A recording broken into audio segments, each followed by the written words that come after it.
Bismillahirrahmanirrahim. Assalamualaikum warahmatullahi wabarakatuh.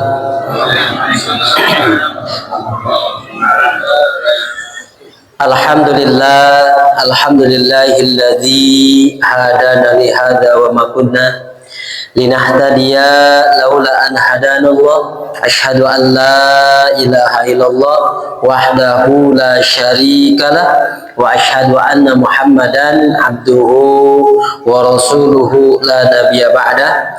Allahumma salli wa sallim ala sayyidina Muhammadin wa ala alihi wa ashabihi wa man tabi'ahum bi ihsanin illa yaumiddin. Amma ba'du.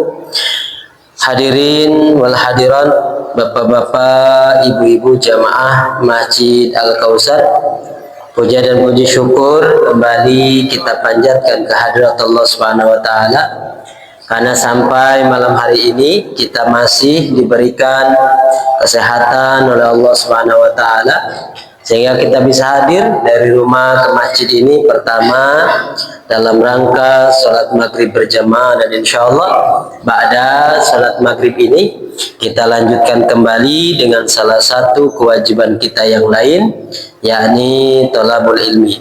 Bapak Ibu yang dimuliakan oleh Allah Subhanahu wa taala, kajian kita malam hari ini dilanjut kembali masih di surat Al-Baqarah ayat 84.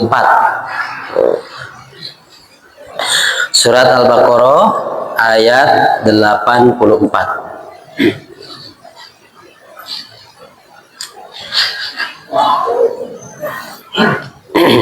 Surat Al-Baqarah ayat 84. A'udzu billahi minasy syaithanir rajim. Bismillahirrahmanirrahim. Wa idh akhadna mitsaqakum la tasfikuna dima'akum wa la tukhrijuna anfusakum min diyarikum summa aqrartum wa antum tashhadun.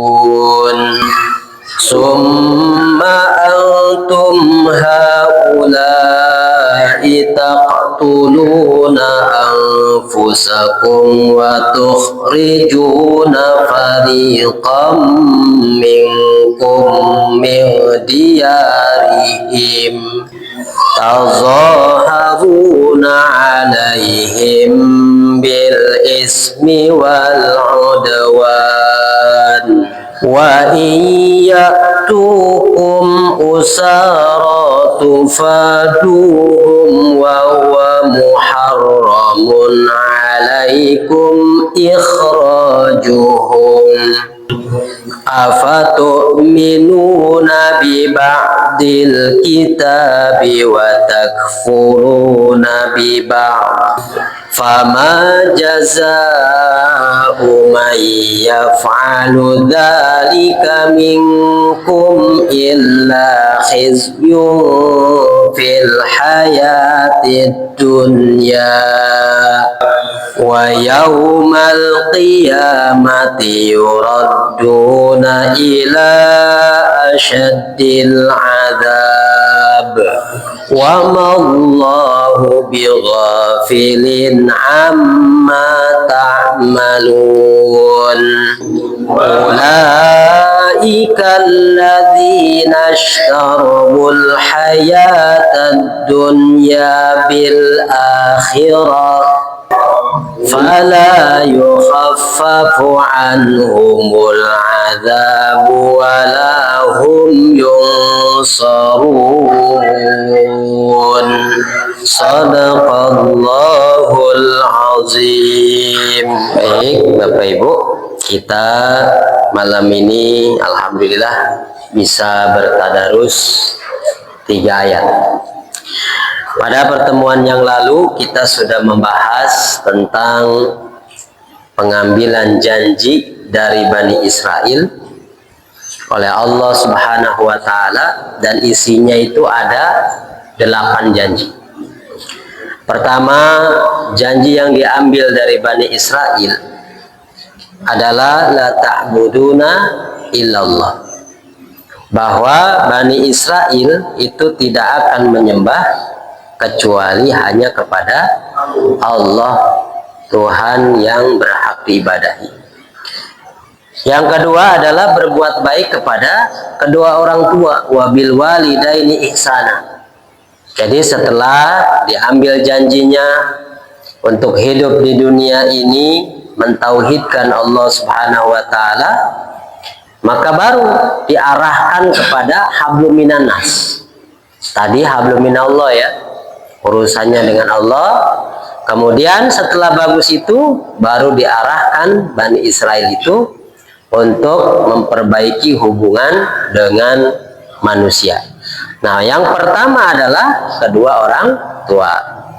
Wabidil kurba, wadil kurba, yang ketiganya adalah memperbaiki hubungan dengan kerabat, wal yatama, anak-anak yatim, terutama yang masih ada hubungan kerabat dengan kita. Wal masakin, orang-orang miskin yang memang harus dibantu secara finansial, walaupun mungkin dia bekerja tapi memang pekerjaannya, penghasilannya itu tidak mencukupi untuk kebutuhan pokok. Kemudian waqulu linnasi husna, dan diambil juga janji dari mereka, yakni supaya mereka apa? Berkata yang baik-baik kepada manusia. Yang keenam, wa aqimus shalah, mendirikan salat. Yang ketujuh itu ya, wa atuz zakah, dan yang kedelapan adalah menunaikan zakat. Tentu di sini maksudnya adalah zakat wajib ya. Jadi kalau umat Islam nih sudah memiliki harta Bapak Ibu ya setara dengan 85 gram emas, 1 tahun genap ya, haul 1 haul, maka harus dikeluarkan 2,5%-nya. Buat siapa? Yaitu tadi dalam rangka ibadah sosial untuk disalurkan ke orang-orang miskin, fakir miskin ya, dan intinya adalah orang-orang duafa.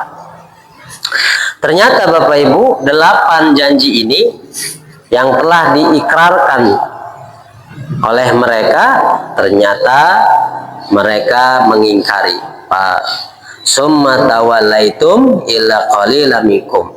Jadi kebanyakan dari mereka itu apa? Berpaling dari janji-janji itu. Nah, sehingga sedikit sekali di antara mereka itu yang melaksanakan janji tersebut. Wa antum mu'ridun ya. Sehingga mereka itu banyak menyimpang dari apa yang telah ditentukan oleh Allah Subhanahu wa Ta'ala. Nah, pada pertemuan kali ini ditambah lagi nih beberapa janji yang diambil dari Bani Israel. Di antaranya adalah wa id akhadna mitsaqakum.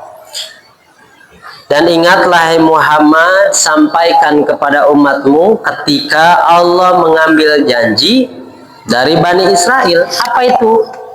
La tasfikuna dima'akum wala tukhrijuna anfusakum min diyarikum. Jadi mereka tidak akan menumpahkan darah saudaranya dan tidak akan mengusir saudaranya dari kampung halaman. Itu adalah janji mereka. Summa aqrartum, dan mereka telah berjanji untuk menepati apa yang sudah diambil janjinya oleh Allah tersebut. Wa antum tashhadun, dan ya kalian juga kata Allah telah mensaksikan janji-janji tersebut.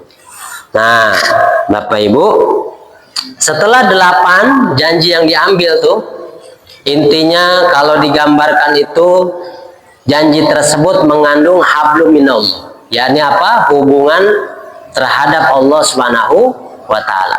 Itu hablum minallah. yakni mentauhidkan Allah Subhanahu wa taala, tidak akan menyembah kecuali kepada Allah. Itu adalah mentauhidkan Allah. Nah, setelah itu Allah mengarahkan Bani Israel itu supaya baik kepada sesama. Karena apa Bapak Ibu? Karena baiknya hubungan kita dengan Allah Subhanahu wa taala itu harus diimbangi dengan baiknya hubungan kita dengan sesama. Di dalam hadis disampaikan oleh Nabi itu sangat panjang Bapak Ibu.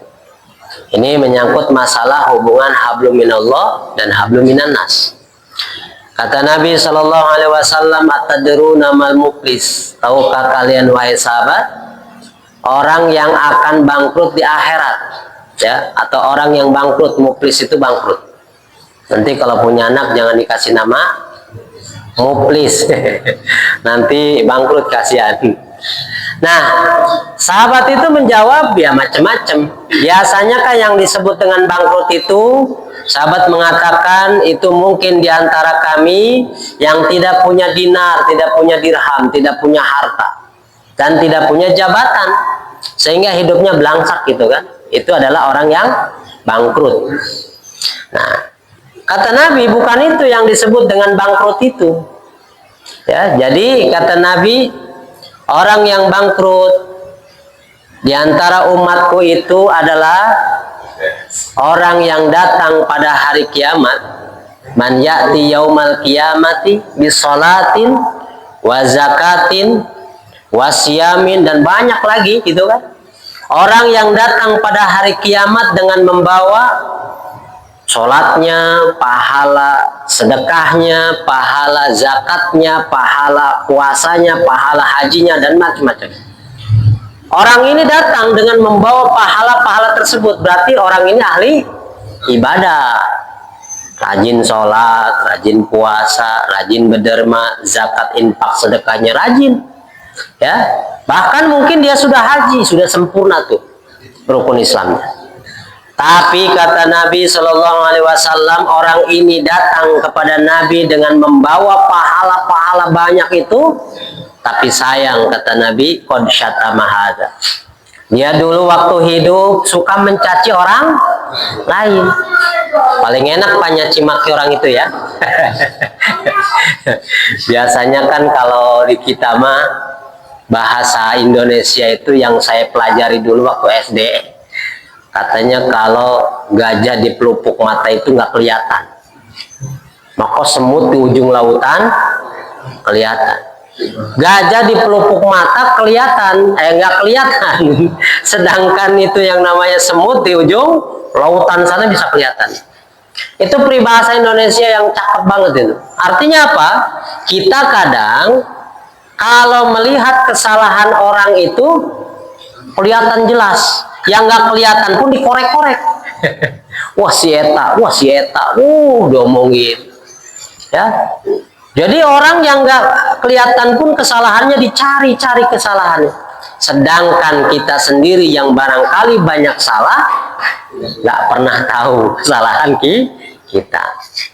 Nah, maka orang ini kata Nabi membawa pahalanya banyak, sholatnya banyak pahalanya, puasanya banyak, zakatnya banyak, bahkan haji. Tapi sayang dulu waktu hidup dia qadzab, suka mencaci maki orang lain. Ternyata dosa ini pak, mencaci maki ini ya. Qad syatama hadza wa qadzafa hadza, ya. Dia juga mencaci maki, dia merusak nama baik orang lain, wa akala mala hadza, bahkan dia suka makan harta orang lain. Enak pak ya makan harta orang itu, kadang nggak terasa gitu itu. Nah, terus wasapa kadama hada wa doroba hada, dia juga suka mukul orang, bahkan mengalirkan darah orang lain. Itu yang kadangkala dilakukan oleh manusia. Nah, gambaran hadis ini, pertama Nabi menggambarkan ada orang pada hari kiamat rajin ibadahnya dia waktu di dunia, dibawalah harta pahalanya semua. Tapi sayang dia pun suka berbuat salah, berbuat dosa kepada orang lain. Apa kata Nabi? Maka disitulah pahala sholatnya, pahala sedekahnya, pahala puasanya itu akan dibarter sebagai ganti rugi. Kepada siapa? Sama orang-orang yang dia sakiti. Karena apa? Karena di akhirat itu sudah tidak ada dinar dan dirham. Kalau di dunia kan kadang dikit-dikit UUD ya Pak. Ujung-ujungnya duit, selesai. Kamu udah berapa tuh didendanya? Sekian, bayar, selesai. Ada duitnya. Tapi kalau di akhirat udah nggak kepake tuh duit. Jangankan rupiah, dolar juga nggak bakalan. Nggak bakal kepake.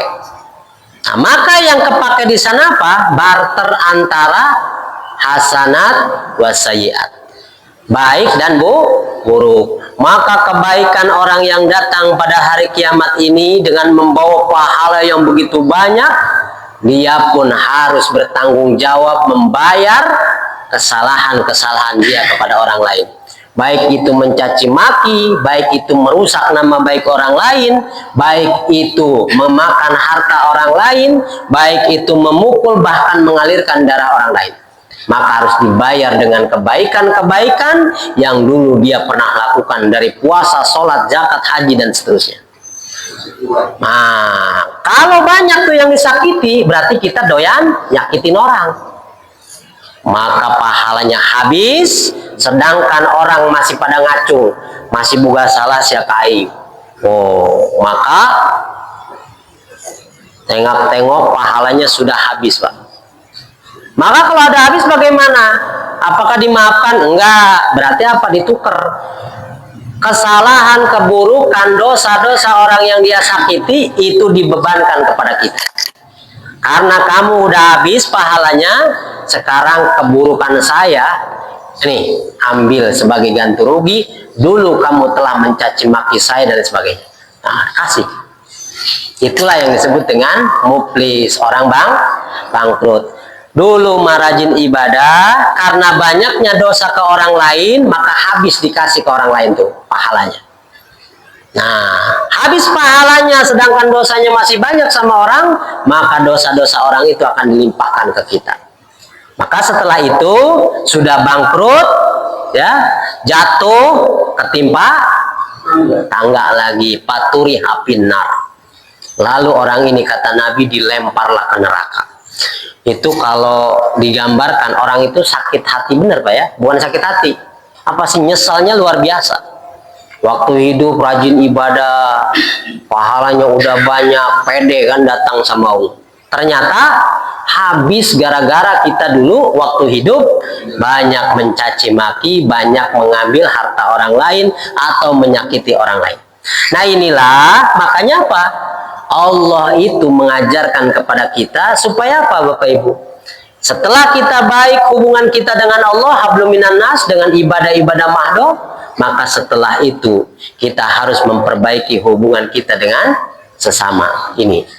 Nah, di sini Bani Israel sudah diambil janjinya. Tapi ternyata 8 sudah dia tidak ditepati. Ditambah lagi 2, apa itu? Tidak akan menumpahkan darah saudaranya dan tidak akan pernah mengusir saudaranya dari kampung halaman. Ternyata setelah diikrarkan itu semua sama. Kata Allah di ayat 85-nya tuh jawabannya. Ya.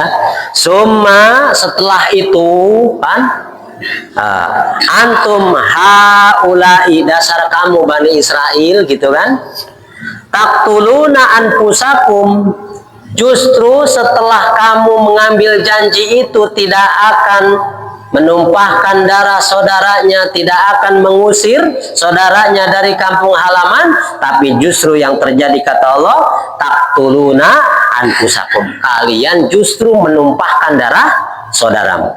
Wa tukhrijuna fariqam minkum, dan juga mengusir mereka saudara-saudaramu itu min diyarihim, dari kampung halaman mereka. Jadi janji-janji yang pernah diikrarkan tadi gawean. Jadi semuanya dilanggar semua. Tidak akan menyakiti orang, justru menyakiti gitu kan. Tidak akan mengusir orang lain atau sampai terusir orang lain karena tingkah laku kita, justru orang lain terusir gara-gara kita tidak benar. Ada Pak, orang itu nggak harus pergi kamu. Bisa jadi orang itu pergi dari tempatnya itu karena tidak nyaman dengan kita. Waduh, saya kalau di sini terus, wah bisa pae nangtung ya mau urusan jenama. Kenapa? Wah mesti beres ya boga tetangga kuskieu. Aduh, orang mau dilayanan edan kabeh cenah. Akhirnya apa? Dia ngalah pergi. Nah, makanya kata Nabi, kalau orang beriman kepada Allah, beriman kepada hari akhir, maka salah satu tandanya tetangganya itu terlepas dari keburukan-keburukan lisan dan juga perbuatan kita. Nah, ini dia. Jadi luar biasa Bapak Ibu ya, kita kalau punya tetangga soleh, solehah, orangnya baik-baik, itu kan enak. Tapi kalau tetangganya udah kayak tadi, ya mungkin nggak harus diusir orang itu pergi sendiri. Kenapa? Karena nggak nyaman tinggal di situ. Nah jangan sampai seperti itu tuh orang beriman. Tetangganya itu sampai nggak tahan bertetangga dengan dia. Karena mungkin lisan kita, perbuatan kita yang tidak baik kepada tetangga. Nah, itu pernah diambil janjinya dari Bani Israel, ternyata mereka juga ya tidak melakukan semua itu. Tazaharuna alaihim bil ismi wal udwan, justru kata Allah, mereka itu bahu membahu, tazaharuna. Bahu membahu dalam rangka apa? Bil ismi wal udwan. Tolong menolong, bahu membahu dalam urusan perbuatan dosa dan permusuhan. Bapak Ibu, ayat ini berkaitan dengan ahli kitab di zaman Nabi Shallallahu Alaihi Wasallam. Jadi di zaman Nabi itu, ketika Nabi hijrah dari Mekah ke Madinah, Bapak Ibu, kalau di Mekah itu kan sudah orang-orang Quraisy gitu kan dan yang lain-lain. Setelah pindah ke Madinah, maka ada ahli kitab dari kalangan Yahudi maupun Nasara. Ditambah orang-orang asli Madinah di situ. Yang kemudian hari orang-orang asli ini disebut Ansor, kaum Ansor ya. Siapa dia? Nah, kaum Aus dan juga Khazraj. Ini sudah sering disampaikan. Jadi Bani kalau bahasa kita mah suku Aus dan suku Khazraj. Nah, kalau orang Yahudinya siapa mereka? Yang pertama itu ada Bani Koinuko. Ditambah lagi Bani Nadir. Bani Nadir ini dengan Bani Koinuko ini kemudian bergabung tuh. CS-nya itu sama orang-orang Khazraj. Nah itu dia temannya, apa namanya kalau bahasa kitanya sekutu ya, geng lah ya, sekutu. Nah kebiasaan orang-orang yang dulu masih menyembah berhala tuh Aus maupun Khazraj, mereka sama-sama menyembah berhala, tapi karena mereka tidak diajari halal dan haram, ya, tidak diajari bagaimana akhlak yang baik dan lain sebagainya, maka kerjaan mereka itu ya kayak mohon maaf, hukumnya hukum rimba. Siapa yang kuat maka dia berkuasa, yang kalah habis, bukan hanya dibully, bahkan hartanya pun dirampas, bahkan dianya pun diusir. Itu Aus dan Khazraj. Kenapa? Mereka itu menyembah berhala, orientasi dia tidak ada. Kalau orang Islam kan siapa yang membunuh satu orang tanpa dosa, maka dosanya sama dengan membunuh semua manusia di dunia. Berarti dosa besar maksudnya. Siapa yang menolong seseorang sampai dia hidup maksudnya, maka dia sama dengan menghidupkan semua manusia yang ada bahkan tadi ya, orang yang beriman kepada Allah, orang yang beriman kepada hari akhir, maka dia harus menjaga lisannya, menjaga perbuatannya, sehingga tetangganya itu aman dari keburukan-keburukannya. Itu semuanya diajarkan dalam Islam. Sedangkan orang yang menyembah berhala yang nggak ada orientasi gitu. Makanya kerjaan mereka itu apa? Perang lagi. Jadi perang apa sih namanya? Geng itu. Jadi gang ini dengan gang ini perang gitu kan. Nah itu dia. Nah ketika kaum Hujrat dengan Aus ini berperang, maka orang Yahudi ini bergabung. Sayangnya karena ada 3 tuh, Koiniko, tambah lagi Bani Nadir, tambah lagi yang satunya Quraizoh, 3 tuh. Itu orang Yahudi. Cuman yang 2 Konoiko sama si Nazir ini, Bani Nadir ini, dia gabungnya sama Hujrat. Gabung tuh kalau perang. Sedangkan Bani Quraizohnya gabungnya sama Aus. Jadi ini Aus plus Quraizoh orang Yahudi. Ini Hujrat plus Nadir dengan Konoiko. Jadi Yahudi, ini Yahudi. Nah, ketika perang, maka disitulah Quraizoh akan berperang dengan Bani Nadir. Padahal sama-sama Yahudi. Maka disitulah namanya perang, Pak. Maka disitulah bisa menumpahkan darah, bahkan membunuh saudaranya. Sama-sama Yahudi maksudnya gitu ya. Padahal itu sudah diambil janjinya bahwa mereka tidak boleh menumpahkan darah saudaranya, bahkan mengusir saudaranya dari kampung halaman. Setelah perang usai, coba Pak. Nah, orang Bani Nadir misalkan itu disandra sama orang Aus. Orang Aus ini di belakangnya ada siapa? Quraizoh. Quraizoh itu orang Yahudi juga. Nanti setelah selesai perang, nah baru tukeran apa Pak? Tukeran sandra. Artinya pada ini apa namanya? Kalau bahasanya itu dibeli apa namanya? Ditebus. Ya, ditebus. Nah, disinilah orang Quraizoh ini orang Yahudi, dia bisa menebus orang Quraizoh yang disandra sama orang Nadir. Sama-sama yang nyandranya juga Yahudi juga. Ini dibayar sama ini pun dibayar. Seperti itu.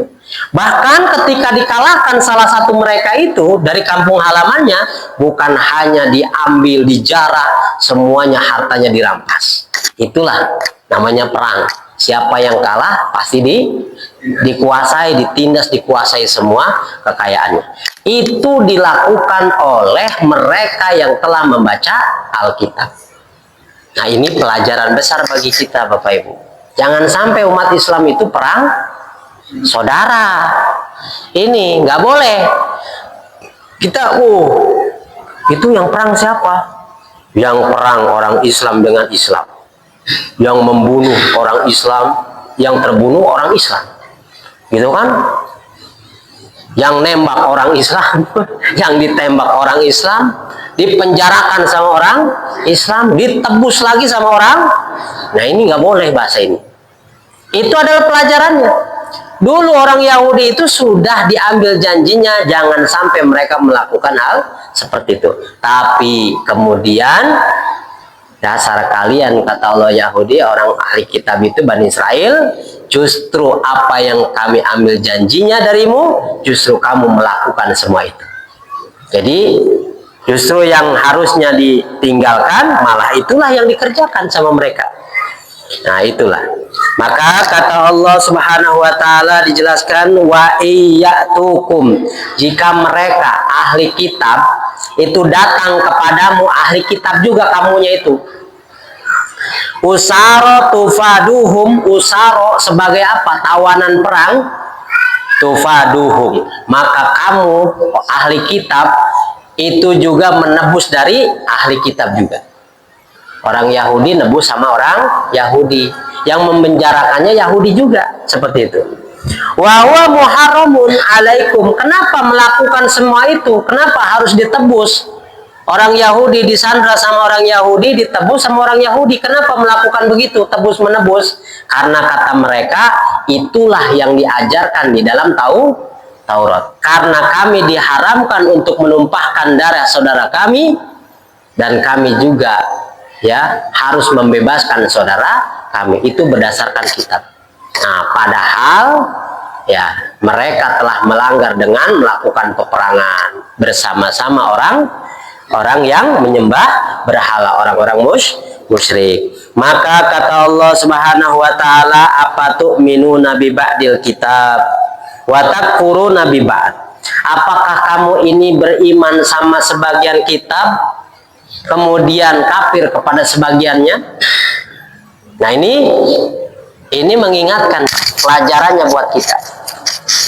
Ternyata orang-orang Yahudi itu mereka melakukan semua itu tadi tuh, udah habis perang, disandra, dia sendiri yang nebus. Maka digambarkan dalam Al-Quran itu, kamu itu beriman kepada sebagian, mengkafiri sebagian kitab. Jadi baca kitabnya itu cuman sepotong-sepotong.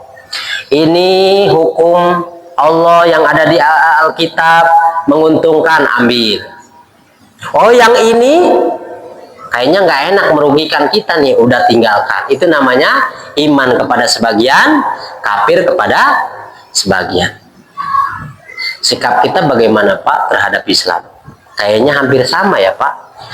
Kita itu kalau ibadah itu pilih-pilih ya Pak. Nah, ada orang puasa, sholat itu, ayo gitu Pak.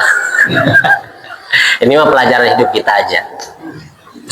Ada orang puasa, kalau Ramadan tuh puasa bagus, udah bibirnya udah kering gitu kan, matanya udah sutur, lemes banget, tambah lagi nyiduh baik. Puasa gitu mang, alhamdulillah puasa. Hari sholat, ente, aduh, sayang tuh yang begitu. Jadi itu melaksanakan sebagian, mengkafiri sebagian kewajiban. Nah, kita ini jangan sampai seperti Bani Israel. Kita kalau membaca Al-Quran itu pertama-tama kita tahu apa sih kewajiban kita kepada Allah Subhanahu wa Ta'ala. Oh, kita ini diperintahkan 24 jam. Pertama ibadah pokoknya sholat 5 waktu. Kerjakan. Bagaimana sih caranya sholat? Maka kita mau tidak mau ya, kita buka hadis-hadis Nabi. Karena kalau di Al-Quran cuman perintahnya saja, aqimis sholat, dirikanlah sholat. Hadis sholatnya kayak gimana? Itu tidak dijelaskan.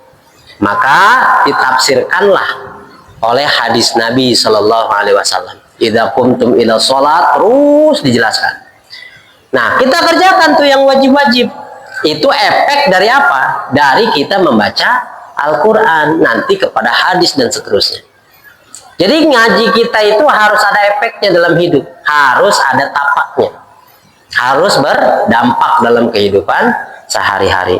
Nah, kalau kita membaca orang-orang Bani Israel tersebut, disebutkan oleh Allah, mereka itu suka beriman sebagian, mengkafiri sebagian, itu maksudnya informasi itu supaya kita jangan seperti itu.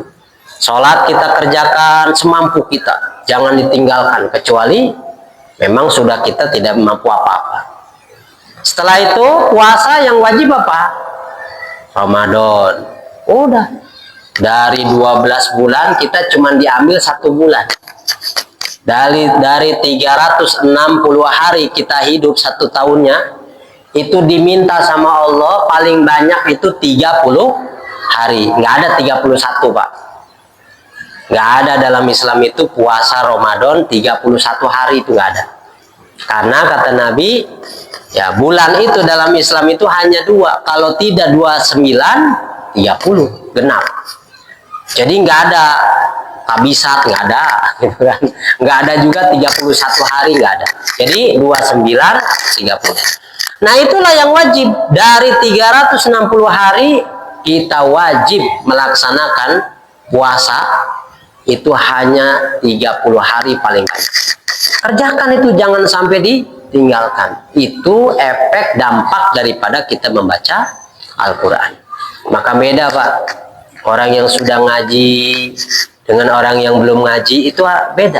Maksudnya beda apanya? Bukan berubah kita bentuknya, sikapnya, bukan. Tapi berubah motivasi untuk beribadah kepada Allahnya itu lebih kuat. Tambah lagi istiqomahnya itu lebih kuat lagi. Lah subuh di dia mah subuh satiris-tiris di Carewet, mau satiris di gunung berenya. Nah, di orang mah tiris setik mesti datang ke masjid. Kadang bambla sholat jam genep, alhamdulillah masih sholat jam genep. Ya, aya jelema geus kahudang geus beurang jam genep teu sholat deui. Padahal apa Pak? Kalau memang uzur kita memang pas bangunnya jam 6, pengennya mah bangunnya jam 4 lewat 6 menit. Waktu azan sudah bangun. Tapi aya tuh hudang jam genep malahan.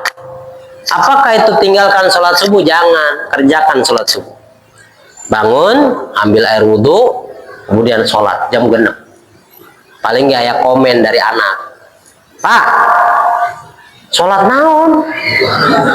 Nggak cicing bae siara. Iya bapaknya izinin, saking izin ke keluarga tuh sholat. Nyumput ayah anak deh, aduh aing teh rek sholat izin, laju nanti sholat. Nah itu nggak boleh. Jadi tetap harus dijalankan. Nah, kalau sudah kaya, kita dikasih kekayaan oleh Allah, dimudahkan, bisa nabung, bisa beli emas, bisa ngumpulin harta, tabungan banyak, sampai banyak, gak kepake tuh duit terpendam selama 1 tahun, keluarkan zakatnya 2,5%, itu wajib. Nah kewajiban-kewajiban itu laksanakan dulu. Baru setelah itu kita lari ke sunnah-sunnahnya. Sunnah-sunnah itu jangan dilalaikan Pak. Mentang-mentang sunnah, muslah itu mah sunnah ini nggak apa-apa, dikerjakan dapat pahala, nggak dikerjain juga nggak dosa. Nah emang nggak dosa, tapi sayang kita termasuk orang yang rugi, tidak dapat pahala sunnah. Subuh saja dikasih sunnah sama Allah Subhanahu Wa Taala, yakni 2 rakaat sebelum subuh. Ternyata itu lebih baik dari dunia dan isinya. Itu berarti dunia dan isinya itu tidak ada nilainya di mata Allah Subhanahu Wa Taala. Orang cuma 2 rakaat saja tuh sholat dapat kebaikan setara dengan dunia dan isinya. Luar biasa. Makanya kita itu ketika membaca Al-Quran, kita banyak mengkaji ini, harus ada dampaknya dalam kehidupan nyata. Jadi baca Quran kita dapat pahala, tapi melaksanakannya itu butuh ilmunya. Makanya Al-Quran itu bukan cuma dibaca, tapi dipahami supaya menjadi ya ilmu bagi kehidupan kita sehari-hari. Nah kemudian kata Allah, fama jazaa'u may yaf'alu dzalik minkum illa hizun fil hayati dunya. Maka tidaklah ya apa yang Allah berikan sebagai balasan bagi orang-orang yang melakukan semua itu, kecuali apa? Kecuali ya kehinaan di dunia, wa yaumal qiyamati yuriduna ila asyadil azab, dan di akhirat dia akan kembali mendapatkan azab yang sangat keras. Wa mallahu bighafilin amma ta'malun. Allah tidak pernah lalai terhadap apa yang kamu lakukan. Nah, kita kalau sudah baca ayat wa mallahu bighafilin amma ta'malun, artinya apa Pak? Allah itu tidak pernah sedikit pun melepaskan perhatiannya dari kita semua. Semua yang kita lakukan, baik yang terang-terangan maupun yang sembunyi-sembunyi, semuanya dipantau oleh Allah Subhanahu wa Ta'ala. Melakukan sesuatu yang wajib, melakukan sesuatu yang sunnah, baik nilainya yang besar maupun kecil, bahkan menurut kita tidak ada harganya, tapi kalau itu kebaikan, itu pasti akan diberikan pahalanya. Tapi kalau itu keburukan walaupun kecil, maka pasti akan diberikan dosanya kepada pelakunya. Makanya kita ini ya ketika beriman kepada Allah, maka akan muncul sifat waro, hati-hati. Kenapa hati-hati Pak? Yaitu semua gerak-gerik kita ini dipantau oleh Allah Subhanahu wa Ta'ala.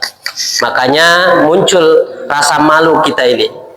Kalau kita mau mangkir dari sholat, izin ka Allah, aduh izin amatnya, suku ngenahen dipakainya, sendi-sendi enak dipakainya, Bapak Ibu bisa minum kayak gini nih.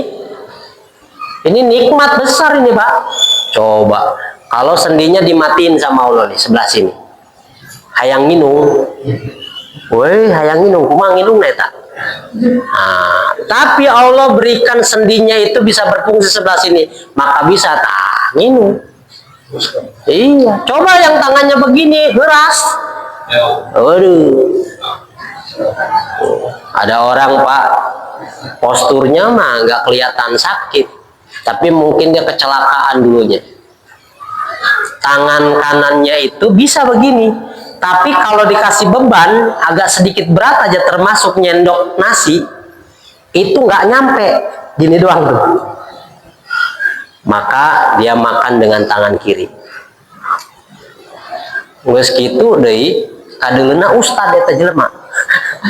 Ditanya sama ustad yang satunya, "Ustad, Afan, ente makan sama tangan kiri?" "Aduh, Pak Ustad, ini masalahnya ini nggak bisa tuh sampai sini doang, gimana makannya tuh?" Coba Pak, kelihatannya nggak masalah, tapi ternyata itu setelah sakit itu dia itu nggak nyampe ngambil nasi itu sampai sini doang.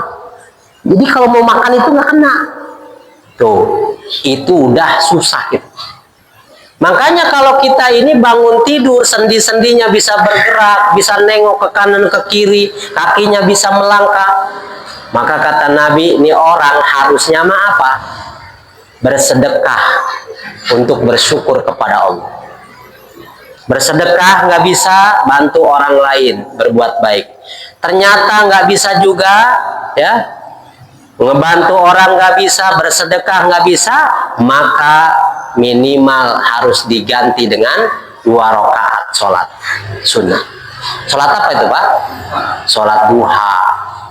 Nah, setelah kita baca hadis itu Bapak Ibu, kita jangan pernah melalaikan namanya sholat duha. Ternyata fungsi daripada sholat duha bukan hanya melancarkan rezeki, tapi apa Pak? Dalam rangka kita bersyukur atas berfungsinya semua sendi-sendi yang kita pakai ini. Maka minimal kita bisa bersyukur dengan 2 rakaat sholat duha. Maka jangan ditinggalkan Pak. Mau kerja jam berapa nih? Waduh, kerjanya saya jam 9, berarti jam 8 sholat duha. Ya. Oh, kerjanya masuknya jam 7, berarti istirahat sholat duha. Pokoknya jangan pernah tinggalkan tuh sholat duha. Bahkan sahabat-sahabat itu, sahabat Nabi, mereka menyampaikan, jadi kekasihku, yakni Nabi Shallallahu Alaihi Wasallam, aku tidak pernah meninggalkan apa yang diajarkan kepada kami. Apa itu diantaranya? Yang pertama adalah sholat duha, 2 rakaat saja. Yang kedua apa? Yang tidak pernah ditanggalkan oleh para sahabat itu adalah puasa minimal 1 bulan itu 3 hari minimal tuh Pak.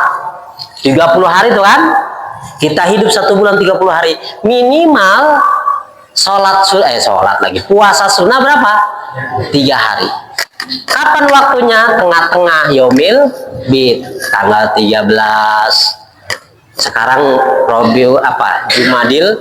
Jumadil akhir nih, sekarang udah masuk ya.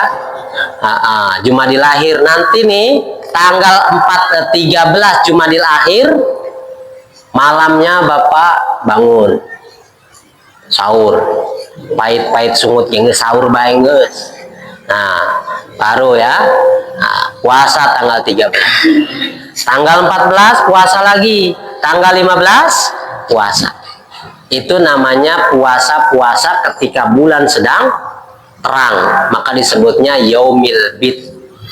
Itu tidak pernah ditinggalkan oleh para sahabat. Kenapa? Itu adalah sunnah yang sangat sederhana sebetulnya. 30 hari mau makan apa aja kita maka diambil 3 hari minimal. Tapi kalau mau lebih nambah lagi, tambahlah Senin, hari Kamis. Kalau mau hebat ekstrim, terserah. Berarti tiap hari, jangan tiap hari. 1 hari puasa, 1 hari buka, 1 hari puasa, 1 hari buka, terus saja seumur umur. Nah, itu adalah puasa Daud. Kata Nabi, Abdulus Syamu Daud. Ya, salah satu puasa sunnah yang abdol itu adalah puasa Daud. 1 hari puasa, 1 hari berbuka. Tapi kalau itu terlalu ekstrim, aduh lalu lulus rek gawe lalu lulus puasa malu banyak. Nah, ambil saja minimal 3 hari 1 bulan. Apa kata Nabi bagi orang yang mempertahankan 3 hari ini dalam 1 bulan berpuasa? Siapa yang puasa yaumil bid, maka dia sama dengan puasa sepanjang masa. Coba Pak, sepanjang masa. Berarti kalau kita setiap bulan 3 hari itu tidak ditinggalkan, sama kita itu dengan berpuasa padilahnya sepanjang masa. Masuk akal nggak? Boleh dicek masuk akalnya. Nah, dalam Islam setiap 1 kebaikan maka diberikan pahala 10 kebaikan. Membaca Al-Quran 1 huruf, pahalanya berapa? 10. Maka kita kalau puasa 3 hari dalam 1 bulan, 3 dikali 10 berapa Pak? 30. Kalau setiap bulan 33 hari, maka setiap bulan sama dengan 30. Itulah yang disebut yaumud dahar, terus sepanjang masa. Nah, begitu besarnya fadilah rahmat dari Allah Subhanahu wa taala, tinggal kita mau mengerjakan. Maka kata Allah, siapa yang melakukan seperti Bani Israel itu, sudah janji tapi mengingkari, sudah berjanji untuk tidak melakukan larangan tapi justru melakukan larangan. Siapa yang melakukan hal seperti itu setelah dia tahu itu adalah larangan dari Allah Subhanahu wa taala, maka di dunia dia akan dihinakan oleh Allah, dan mati dia di akhirat udah disiapkan azab yang sangat pedih, yang sangat dahsyat. Dan Allah memberikan, meyakinkan kepada kita semua, tidak akan lalai, tidak akan ghafil terhadap apa yang kita lakukan, baik besar maupun kecil, baik di terang-terangan dilakukannya maupun tersembunyi. Itu semua dilakukan, itu semua diketahui oleh Allah Subhanahu wa taala. Mudah-mudahan Bapak Ibu, walaupun kita hanya 2 ayat karena waktunya sudah habis lagi, ini bisa memberikan peringatan bagi kita sehingga kita bisa mawas diri, bisa mengevaluasi diri, sehingga bertambahnya umur kita terus semakin baik, semakin sempurna tentu kebaikan-kebaikan kita, dan kita akan kembali kepada Allah Subhanahu wa taala yang mudah-mudahan menjadi insan-insan yang kamil di sisi Allah Subhanahu wa taala. Mari Bapak Ibu, kita tutup kajian ini dengan sama-sama membaca doa kafaratul majlis. Subhanakallahumma wa bihamdika asyhadu an la ilaha illa anta astaghfiruka wa atubu ilaik. Wassalamualaikum warahmatullahi wabarakatuh.